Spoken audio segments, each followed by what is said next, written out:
ভারতীয় অনুরাগীদের প্রতি ভালোবাসা প্রকাশ করতে গিয়ে বিপাকে পড়েছেন পাকিস্তানি অভিনেত্রী হানিয়া আমির। পাকিস্তানি ভক্তদের ক্ষোভের মুখে পড়তে হচ্ছে তাকে। টাইমস অফ ইন্ডিয়া থেকে জানা যায়, কয়েকদিন আগে হোলি উপলক্ষে ভারতীয় অনুরাগীদের শুভেচ্ছা জানিয়েছিলেন এই অভিনেত্রী।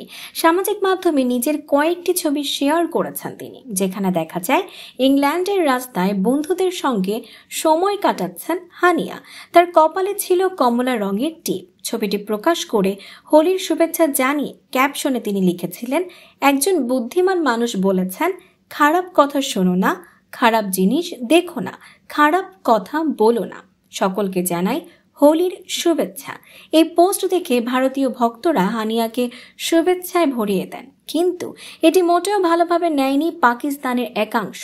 তাদের প্রশ্ন, মুসলিম হয়ে কিভাবে তিনি কপালে টিপ পড়তে পারেন। কেউ কেউ অভিযোগ তুলেছেন, বলিউডে জায়গা করে নিতে ভারতীয়দের মনোযোগ আকর্ষণের চেষ্টা করছেন হানিয়া। এক পাকিস্তানি নেটিজেনের মন্তব্য, লজ্জা হওয়া উচিত। রমজানের সময় অন্তত নিজেকে নিয়ন্ত্রণ করুন।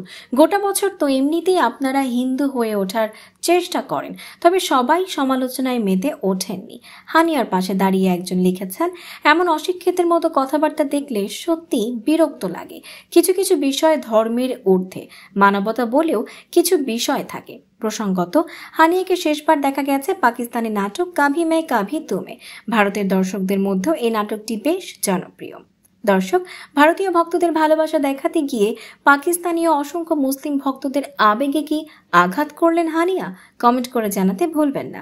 ভিডিওটি ভালো লাগলে শেয়ার করুন, ফলো করুন আমাদের Facebook page CB24 TV official এবং সাবস্ক্রাইব করুন ইউটিউব চ্যানেল CB24 এন্টারটেইনমেন্ট।